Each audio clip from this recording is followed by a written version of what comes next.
আসসালামু আলাইকুম। অসুস্থতা এবং খামারের বিভিন্ন কাজের ব্যস্ততায় আমরা যে ১ মাস আগে রঙিন মাছগুলো নিয়ে এসেছিলাম সেটা আর কি প্রপারলি যত্ন নেওয়া হয়নি। তো আজ থেকে মূলত আমরা যত্ন নেওয়া শুরু করব। আর আজকে আমরা মূলত এখন খাবার দিব আর আপনাদের জন্য দেখানোর চেষ্টা করব ইনশাআল্লাহ। থেকে ১ মাস আগে আমরা একটি ভিডিও পোস্ট করছিলাম, সেখানে দেখাচ্ছিলাম যে মাছগুলো অর্ডার করছিলাম এবং রাত্রে ট্রেনে এই মাছগুলো আসছিল আর আমরা এখানে নিয়ে এসে ছাড়াই দিচ্ছিলাম। তো আমরা মূলত আমাদের মাছকে যে খাবারগুলো দিতে চাই সেটা হচ্ছে যে কুলশা এবং পাবদা মাছের যে জিরো ফিডগুলো থাকে সেটা আর কি আমাদের মাছকে দেওয়ার চেষ্টা করি। এবং অসুস্থ থাকার কারণে আমরা প্রপারলি মাছের যত্ন নিতে পারিনি, কারণ হয়তো মাছের গ্রোথ একটু কম আসছে। তাও আলহামদুলিল্লাহ অনেক ভালো গ্রোথ আসছে আমাদের মাছের। আমরা একটু দেখানোর চেষ্টা করবো আপনাদের মাঝে।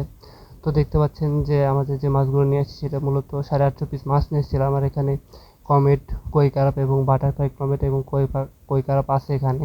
তো মূলত আমরা শখের বশে আর নিয়ে এসেছি, দেখছি এগুলো কেমন হয়। আমাদের যে পুকুরে আর কি দুটো আফা করে আমরা রাখছি এখানে।